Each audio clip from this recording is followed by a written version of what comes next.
Hi folks, this is all the fruit. Today I want to try the barrel cactus fruit and also talk to you about some desert survival bits. I'm here on the island of Gran Canaria in the little town of La Aldea, where my host has a gigantic collection of cacti and succulents, and he allowed me to try a couple fruit. As you can see, it has been a very dry year. The hills surrounding the town are completely dry.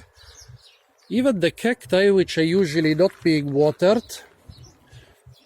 are in quite some drought stress.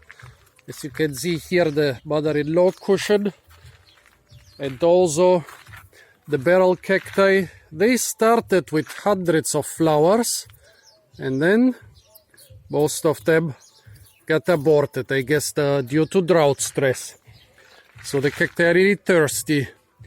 Well, and a lot of books and TV shows say when you are thirsty in the desert, either cut open the belly of your camel and drink the water which is inside, or cut open a cactus and drink the water which is inside. Well, both things are bullcrap. And actually, for some reason, they are even being attributed to people who clearly stated that you cannot do this.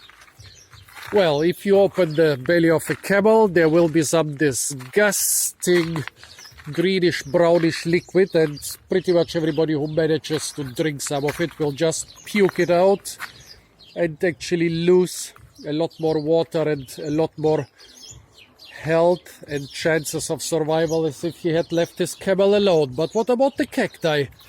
They grow in the desert. They are really juicy. I mean, look at them. They are literally called succulents. So why not cut open one of those cacti and,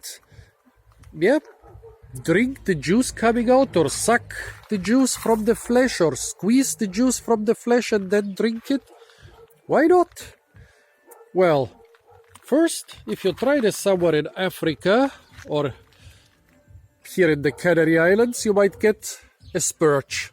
So if you cut open a thing called a cactus, cut open a thing which you call a cactus and which even the natives might call a cactus, and there is white sap coming out, this white sap will poison you, this white sap will irritate your skin, and if it gets in your eyes, it can blind you and thus kill you. What if you get a real cactus? Here there is a myrtilo cactus, a cactus that grows edible fruit. I mean, a lot of people eat cactus fruit, so if there are no cactus fruit, why not eat the cactus? After all, the Mexicans, they eat a lot of different cacti as food, not just the fruit, but also the cactus. They eat opancha as vegetables, opancha pods. They even take the barrel cactus, Echinocactus, and candy it and eat it as a sweet treat. Well, with most cacti, and that's the funny part, well, what will happen if you don't get to a spurge, but to a cactus? Well, a lot of the cacti are also toxic or psychedelic. So you will get on a horror trip and die painfully without even realizing it.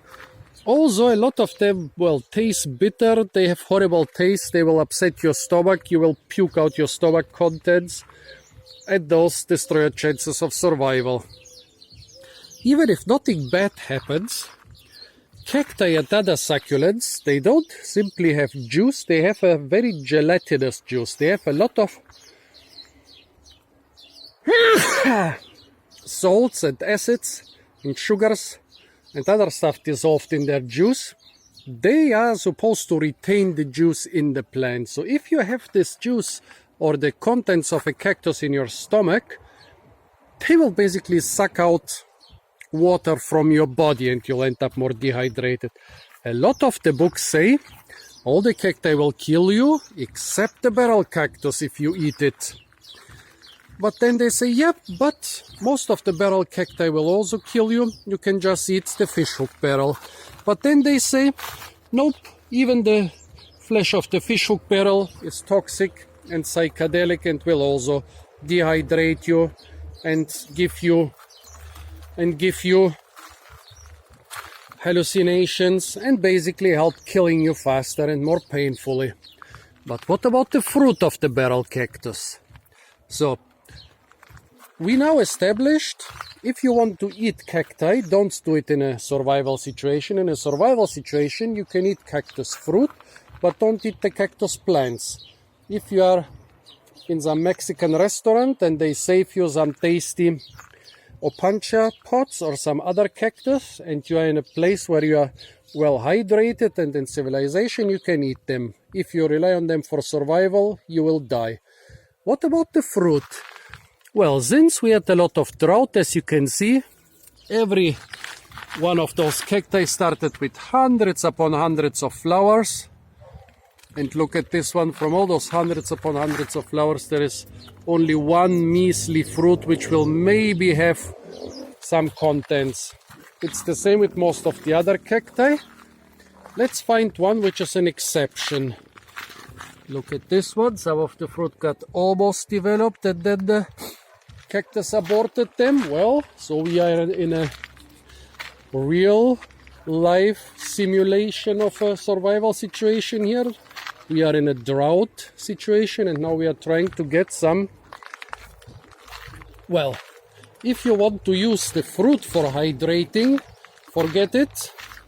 They will also dehydrate you. But if you are hydrated enough in a desert, then you can use some cactus fruit for food. Not for water, but for food. The barrel cactus fruit, well, they have several advantages. Look, they are usually at a convenient height. They're usually not situated down on the ground where you have to bend down. They are not like the saguaro fruit, sometimes 5, 10, 15 meters up in the air. They are usually about 1 meter above ground. The perfect height for you to grab the remnants of the flower, avoid the spines, don't get stung by cactus spines in a survival situation or in any other situation, and then carefully remove the fruit.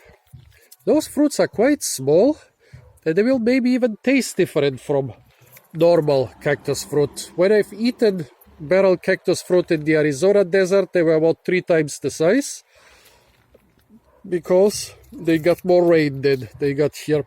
But as you can see, most cacti just have none or 1 or 2 well-developed fruit. Well, let's try this Ferrocactus fruit.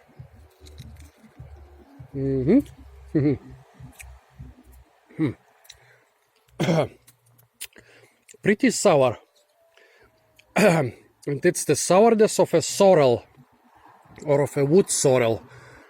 Not bad, it's quite tasty, but just remember this sourness usually means that it's gonna give you kidney stones.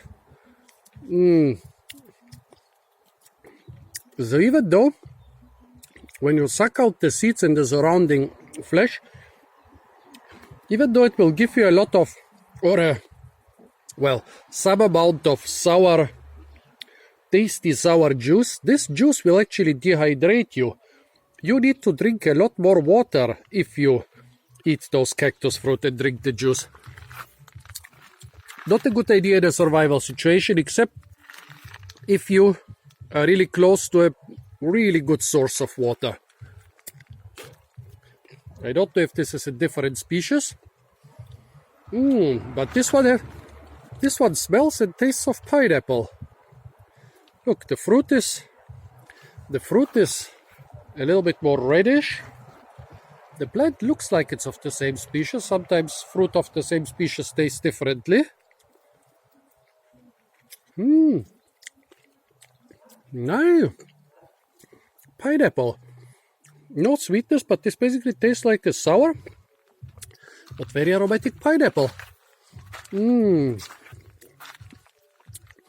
this species it seems even the rind is good. Pineapple. Totally pineapple. Let's try one more. It seems like this one got more water. Look, 1, 2, 3, 4, 5, 6. 6.5 fruit which survived. Let's get the thickest. Yellow but nice and plump.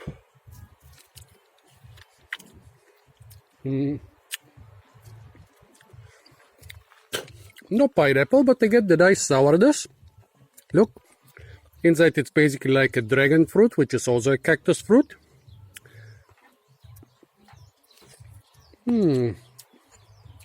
Very sour. Meaning I have to drink a lot after this stuff. So folks, getting water out of cactus flesh, of cactus columns or pads or whatever, nope. Definitely nope. Getting water out of the fruit, yes, but the juice will dehydrate you, so nope. So only when you have... Wow. This is like a lemon. This tastes like a lemon. Only if you have a good water source, and if you're used to drinking a lot, should you eat those cactus fruit. Because now, after I've eaten them, I'll go and drink a lot of water. Wow. Well, folks, those were some different Ferrocactus fruit. One of them tasting like sorrel, one of them tasting like pineapple, and the third one tasting like lemon. Stay tuned for a lot more fruit videos from the beautiful island of Gran Canaria. Don't forget to like, share, comment, and subscribe.